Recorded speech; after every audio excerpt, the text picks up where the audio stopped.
Hello, I'm Jason Copeland. I'm the HIPAA Privacy Officer for Privia Medical Group North Texas. Today we're going to be going over various rules and responsibilities under the HIPAA privacy law, some best practices for employees to keep information safe, and some responsibilities for if a breach happens, and notifications in the event that that does. I'm going to roll through these as quickly as possible, and we'll get moving. So, what is HIPAA? Well, HIPAA is the federal law that sets a minimum standards for how patient information is to be held by a medical provider. State laws, organizational rules, and other things like that can provide additional restrictions, and we'll go over a couple of those as well. Why does patient privacy matter? Well, it matters because patient information is very, very personal. It includes reproductive information, drug use, chronic disease, family health history, things that are extremely personal to each of us. It also has a long life. You can get a credit card stolen and replace the credit card without too much of an issue, but health information has a long life. It's going to be with you forever. And it's also much more comprehensive and complete than other kinds of data. Health information has things that include insurance information and financial account information, and really encompasses the whole person. And that's why it's really sensitive and is really important that we keep protected. So today we're going to go over the HIPAA privacy rule, compliance requirements, best practices to protect PHI, the breach notification rule, and the enforcement rule. The HIPAA privacy rule establishes national standards to protect individuals' medical records and other personal health information, and it applies to health plans, healthcare clearinghouses, and healthcare providers that conduct certain healthcare transactions electronically. The privacy rule requires appropriate safeguards to protect the privacy of health information, and it sets limits on the uses and disclosures that may be made of such information without patient authorization. The HIPAA privacy rules also gives patients certain rights over their health information, including the right to examine it and obtain a copy of their health records and to request corrections. Covered entities. Covered entities include healthcare providers who transmit health information in electronic form, and most health insurance plans and self-funded employer insurance plans. So what is a business associate? A business associate is a person or entity that performs certain functions or activities that involve the use or disclosure of PHI on behalf of or provides services to a covered entity, and a subcontractor that creates, receives, maintains, or transmits PHI on behalf of a business associate. HIPAA requires a business associate agreement to be in place with all business associates.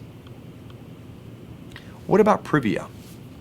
Well, Privia Medical Group North Texas is a covered entity. It's a healthcare provider. Privia Management Company North Texas is a business associate.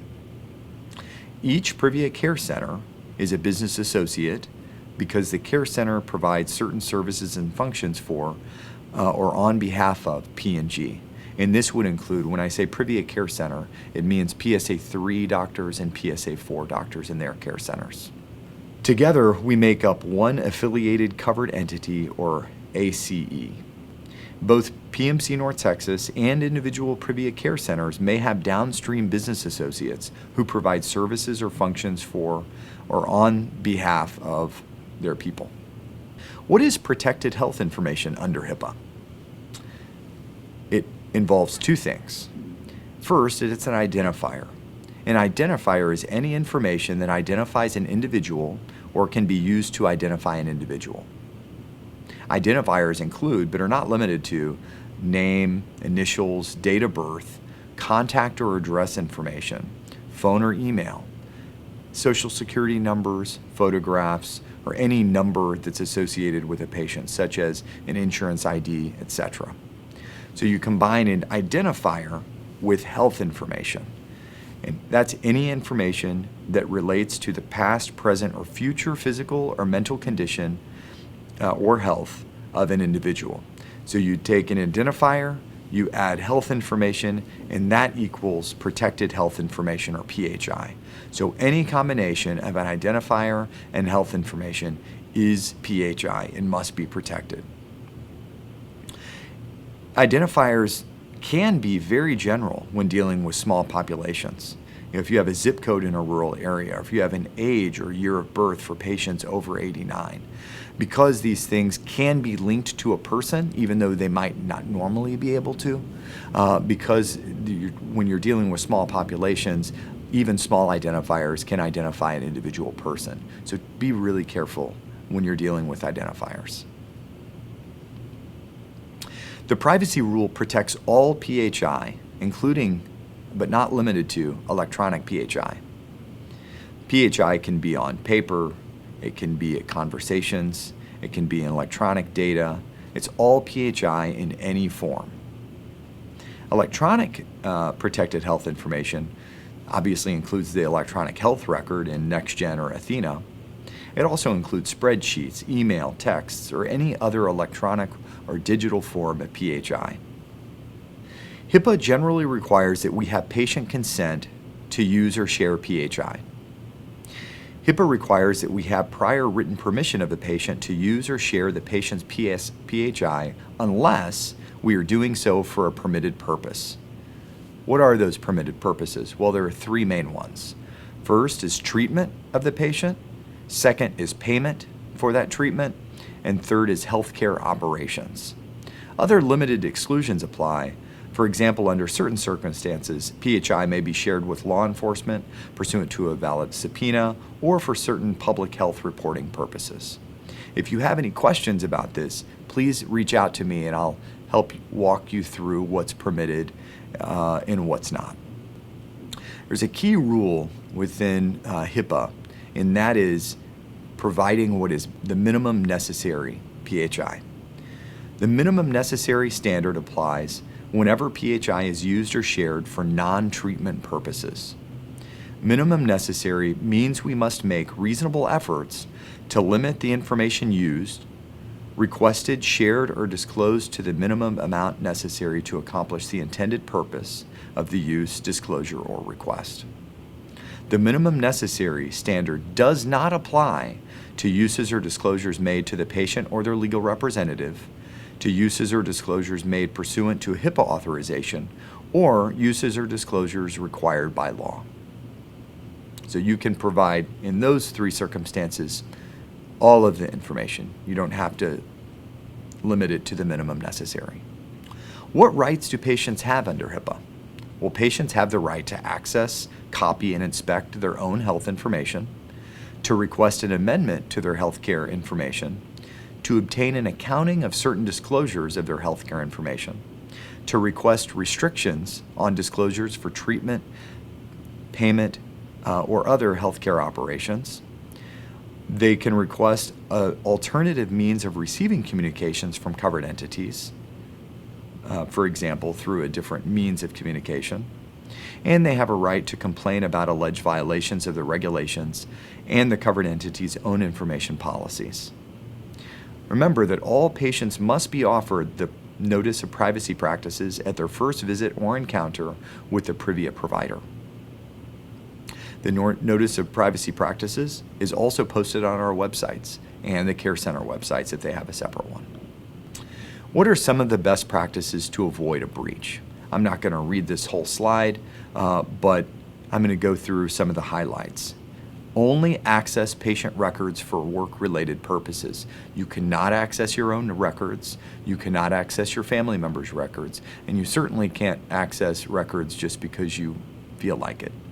Those things can lead to your termination and have led to termination of other employees. Do not do it. If you need access to your records or a family member's records, you need to go through the proper process for doing so. You're only permitted to share PHI with individuals authorized for a work-related purpose to have that. In the event a patient or a patient's family member calls to ask about things that are in the record, you need to go on, you need to check, and you need to make sure that the person that you were speaking with is actually authorized to speak about those records. If they are not, you cannot do it. And in order to provide that, you will need written permission from the patient to do so. You need to be really careful about unknown vendors or visitors in your office. You need to make sure that you don't take pictures of patients or PHI with your phone.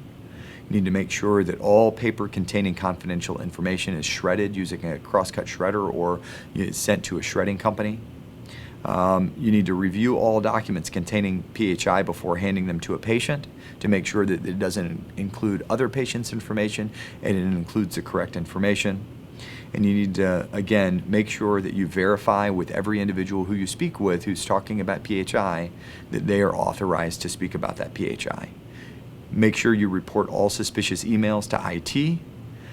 Make sure you turn in all computer hard drives, flash drives, backup tapes, CDs, etc. to IT. You don't open unknown or suspicious emails, and lock your computer when it's not in use. Never, ever, ever share your password. Passwords are the first line of defense in preventing unauthorized access to your computer. We must be able to identify exactly who accessed or changed or looked at PHI, when they did so, and why. If a user logs in at a workstation and allows others to use their login, this is a violation of the HIPAA security rule. Remember, if you share your login information and somebody else has it, and somebody does something that's inappropriate with that when they're logged in as you, it's on you. We're going to believe that it's you who did the improper accessing of information. So you need to be really careful. Email rules. Always use a secure email platform such as texashealthcare.com, priviahealth.com email for business emails, especially those containing PHI. Never use your personal email account for emails containing PHI. Always double check the email addresses and who you're sending it to. Beware of autofill. You don't want to send it to the wrong person accidentally. Limit PHI in emails to the minimum necessary, as we discussed a few minutes ago. And only send or forward emails containing PHI to those with a work-related need to know. Social media. Obviously, we all have to deal with this in our personal lives. How do we deal with it with respect to work?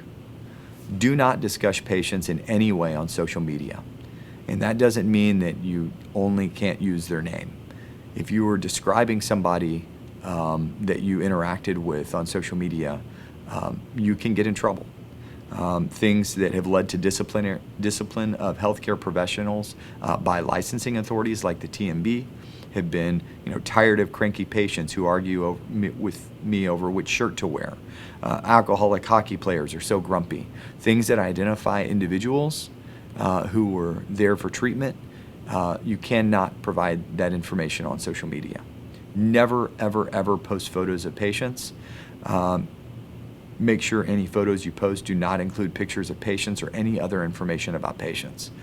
For example, we've had situations where somebody takes a picture of their morning coffee, and in the background of that picture, there is PHI sitting on their desk. They posted that kind of thing thinking nothing of it, and only later realizing, oh no, there was PHI in that photo. You've got to be careful. Any pictures taken in a work setting are likely to have something inappropriate in them. Just don't do it. Post from somewhere else. Never respond to online reviews or patient complaints with details that include PHI. When responding to patient reviews or Better Business Bureau complaints, never provide any details that include PHI unless you have a valid HIPAA authorization signed by the patient. And guess what? You're probably not going to have one of those. What are the biggest threats to patient information?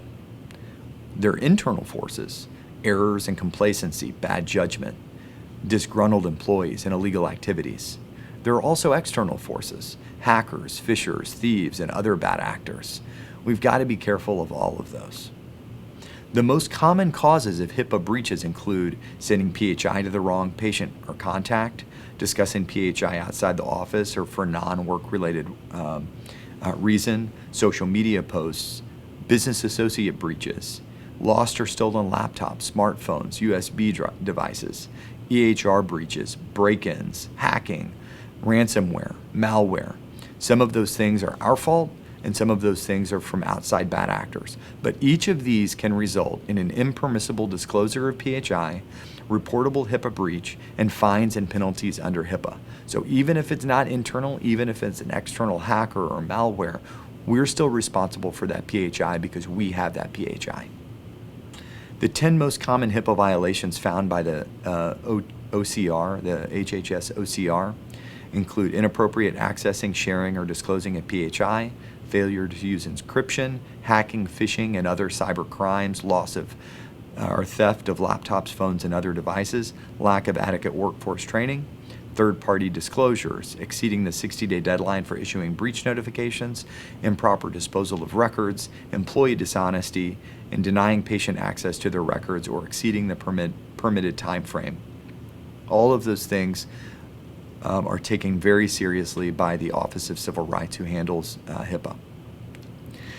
HIPAA defines a breach as the acquisition, access, use, or disclosure of protected health information in a manner not permitted, which compromises the security or privacy of the protected health information. An impermissible use or disclosure of protected health information is presumed to be a breach unless there is a low probability that the PHI has been compromised based on a risk assessment. Following a breach of unsecured PHI, covered entities must notify the affected individuals without unreasonable delay and not later than 60 days after the discovery of the breach, every time. HHS and the media must be immediately notified of any breach involving more than 500 individuals. Luckily, in North Texas, that hasn't happened in a very, very long time, and we aim to keep it that way. Covered entities must file an annual report of all breaches involving fewer than 500 people. Your responsibility, if you know or you suspect a breach, you need to notify me as soon as possible. If PHI was secure, in effect, encrypted or destroyed, breach notification is not required. That's why it's so important for us to use our own emails in the company emails and our devices that are company devices, because we know those things are encrypted.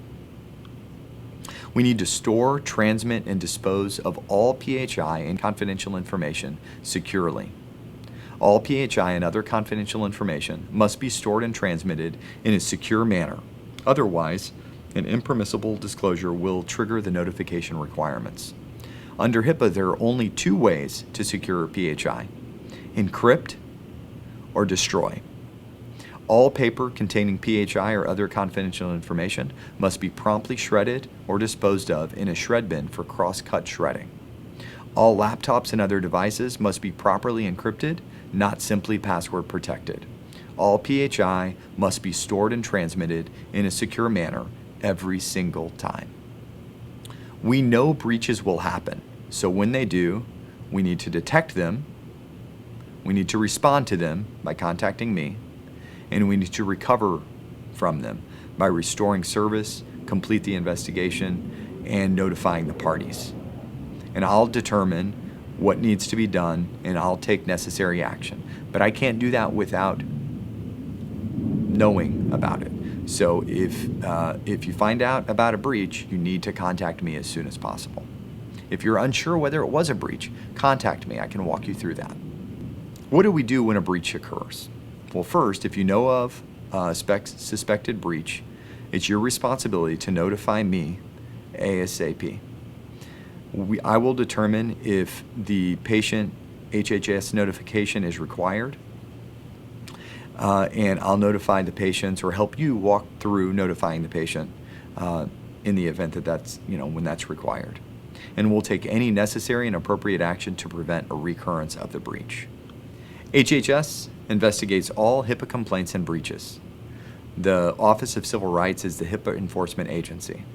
Any complaint or breach of PHI may subject Privia and/or our care centers to a comprehensive HIPAA audit. Violations may result in fines and penalties for both the organization and the individual. That means you. The three most common things that they investigate are a lack of safeguards for PHI, improper disclosure of PHI, or lack of access, meaning not providing patients access to their records in a timely fashion. In the case of a potential breach, only the HIPAA privacy officer, that's me, can determine if a reportable breach occurred. Suspected privacy and security incidents must be reported to me immediately. HIPAA requires timely notification of patients in the event of a breach. Failure to follow policies and procedures may trigger significant fines and penalties. At the end of the day, protecting our patients' information and avoiding fines or penalties depends on you. You are the weakest link. Although hacking and cybercrime may result in the largest breaches of PHI, employee actions remain the most frequent cause of data breaches. It's not always people with malicious intent who do harmful things that make PHI compromised. Sometimes people simply make mistakes. We need you to protect patient information, ensure compliance with HIPAA, and help us avoid fines and penalties by being aware, asking questions, and following the guidelines established by HIPAA. In addition to federal HIPAA requirements, Texas also has something called the Texas Medical Records Privacy Act, and it's also called Texas House Bill 300. It was passed and signed by Governor Rick Perry in June of 2011, and it provides stricter requirements on patient health privacy than those required by HIPAA. It also expands the definition of covered entities to include those that come into possession of, obtain, assemble, collect, analyze, evaluate, store, or transmit protected health information. HB 300 significantly expands patient protections for Texas covered entities beyond those federal requirements as outlined by HIPAA and HITECH. Specifically, HB 300 expands the definition of a covered entity, increases mandates on covered entities, including requiring customized employee training, establishes standards for the use of electronic health records, grants enforcement authority to several state agencies, and increases civil and criminal penalties for the wrongful electronic disclosure of PHI. Who is a covered entity? Well, under HB 300, it includes any person or entity who, for commercial, financial, or professional gain, monetary fees or dues, or on a cooperative, nonprofit, or pro bono basis, engages in whole or in part, and with real or constructive knowledge, in the practice of assembling, collecting, analyzing, using, evaluating, storing, or transmitting protected health information. The term includes a business associate, healthcare payer, governmental unit, information or computer management entity, school, health researcher, healthcare facility, healthcare provider, or person who maintains an internet site. It also includes a person or entity who comes into possession of PHI, who obtains or stores protected health information under this chapter, or who is an employee, agent, or contractor of any of the people described before. That means you. You are individually responsible and individually covered by HB 300, and it means that you have an individual responsibility to protect PHI. All of our employees must receive training regarding both Texas state and federal patient privacy and security laws. And it has to be completed within 60 days after hire and at least once every 2 years thereafter. That's why we do this every year. Covered entities must provide patients with their EHR in electronic format unless the person agrees to accept the record in another format. And it has to be done within 15 days after receipt of a written request. So when we get these requests in from patients, we have to do it very timely. Either if some of the offices process them themselves, those can't be sat on. You have to do it quick. Some of them use Photostat or another agency to do it. Those, again, have to be done very quickly. Texas law authorizes civil penalties ranging from $5,000 to $1.5 million for data breaches, depending upon the severity of the breach, the covered entity's compliance program, if the entity was certified, and its efforts to correct the violation. Because these increased civil monetary penalties, a data breach may be classified as a felony. This is not a joke. You've got to be careful. You can individually be responsible for payment of monies in the event that you do something improper, and it can also be considered a crime. Please be careful. This brings us to the end of our HIPAA privacy training. Thank you for sticking with me through this, and you have a couple of more training sessions on employee health and safety and on coding, and I hope you enjoy them.